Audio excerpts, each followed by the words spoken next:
Hello বন্ধুগণ, welcome back to my vlog. তোমাদের সাথে আজ শেয়ার করব সিমলা ট্যুরের ভিউ। কি খেলাম, কি পড়লাম। ফ্ল্যাশব্যাক। জার্নিটা স্টার্ট হয়েছিল দমদম এয়ারপোর্ট থেকে। এয়ারপোর্টে গেলেই মনটা বেশ ভালো লাগে, মন বুঝতে পারে কোথাও ঘুরতে যাচ্ছি। নতুন নতুন এক্সপিরিয়েন্স গ্যাদার করব, খুব মজা করব, নতুন নতুন ড্রেস পরবো।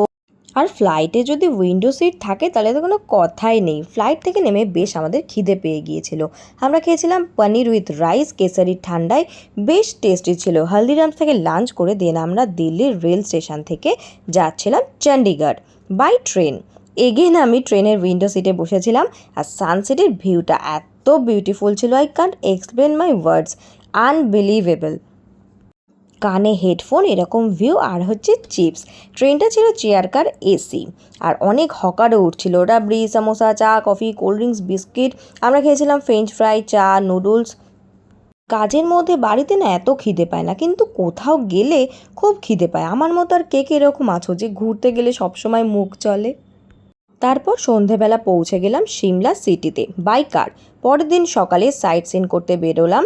টেম্পেল, গ্রিনারি ভিউ, রোদ ঝলমলে পাহাড়, জাকু টেম্পেলে যেতে হলে কিন্তু 222টার মতো সিঁড়ি চড়তে হবে, ভাবা যায়। আর সাথে যদি বেবি থাকে তাহলে কিন্তু খুব চাপ বস। জাকু টেম্পেল এখানকার বেশ পপুলার। কথিত আছে লক্ষণের জীবন বাঁচানোর জন্য হনুমানজি সঞ্জীবনী বুটি খুঁজতে গিয়েছিলেন, আর এই জাকু পাহাড়ে তিনি বিশ্রাম নিয়েছিলেন। জয় বজরংবলী, হর হর মহাদেব। দেন আমরা মন্দির দর্শন করে গিয়েছিলাম অ্যাডভেঞ্চার পার্কে। 150 টাকার টিকিট কেটে স্কাই সুইং গার্ড এই রাইডটায় উঠেছিলাম। জীবনে যত পাপ করেছি সব মনে পড়ে যাচ্ছিল। কি যে ডেঞ্জারাস ছিল, ভয়ঙ্কর এক্সপিরিয়েন্স। মনে হচ্ছিল পাহাড়ের ওপর থেকে কেউ আমাকে ফেলে দিচ্ছে ভীষণ স্পিডে। বাট নামার পর মনে হচ্ছিল ডরকে আগে জিতে। বেশ ভালোই লাগছিল। আমার স্বামী আবার ভিডিও নিয়েছে, কি সাহস, আমি তো চোখই খুলিনি ভয়ে। নামটা ছিল স্কাই সুইং গার্ড, ভুলবো না আমি কখনো। দেন ওখান থেকে নেমে বেশ খিদে খিদে পাচ্ছিল, খেয়ে নিয়েছিলাম ফ্রুট স্যালাড। কিউই, স্ট্রবেরি, 100 টাকা নিয়েছিল স্যালাডটা। আর খেয়েছিলাম হট চকলেট। দেন আমরা ওখান থেকে গেলাম ম্যাল মার্কেটে, মানে লোকাল মার্কেট। যাই দেখি তাই পছন্দ হয়, মেয়েদের যা হয় আর কি। কিন্তু আমার স্বামীকে যাই দেখায় তার অপছন্দ হয়, যদি কিনে দিতে হয়। দেন একটা পেস্ট্রি বেকারি শপ দেখলাম, সেখান থেকে black forest, cheese cake, coffee এসব খেয়েছিলাম। দেন গেলাম আমরা চার্চে, ক্রিস্ট চার্চ, নর্থ ইন্ডিয়ার second oldest church. Next day morning ওয়াকে বেরিয়েছিলাম। বেশ কিছু ভেড়ার সঙ্গে দেখা হয়েছিল, কত ভেড়া একসঙ্গে পাল বেঁধে যাচ্ছে।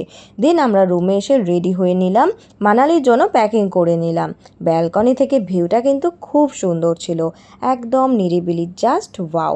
ব্রেকফাস্টে ছিল বাটোরা, চানা, পোহা, কফি এইসব। দেন ইয়াকের সাথে কিছু পিক তুললাম, ভিডিও নিলাম। আরিয়ানার ছিল এটা ফার্স্ট ইয়াক দেখা, ইয়াকের পিঠে চড়া। তবে আমরা সিমলা সিটি থেকে কিন্তু বেশ কিছুটা দূরে ছিলাম, অফবিট এরিয়ায়, নিরিবিলিতে, একদম ফ্রেশ এয়ার, নো পলিউশন। আর মানালি যাওয়ার পথে কিন্তু অনেক টানেল দেখেছি, অনেক বড় বড়। বেশ মজাও লেগেছিল, বেশ অন্যরকম একটা এক্সপিরিয়েন্স। আর এত এনার্জেটিক ভিউ ছিল, মনে হচ্ছিল বারবার গাড়ি দাঁড় করিয়ে ওয়েট করি আর সিনগুলো এনজয় করি। Look at the sky, blue river, blue পাহাড়, নো এসি, নো পলিউশন। এইটা ছিল একটা জলবিদ্যুৎ কেন্দ্র, পান্ডো ড্যাম।